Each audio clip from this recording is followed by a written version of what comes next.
You ask Tiger to calculate. This deals with the order of operations.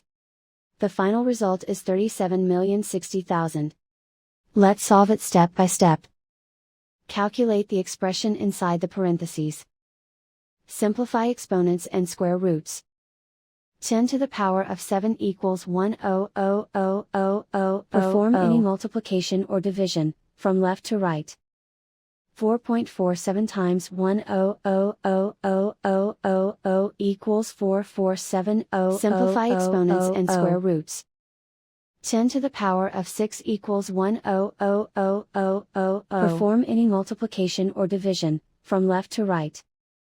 7.64 times 1,000,000 equals 7,640. Calculate any addition or subtraction, from left to right.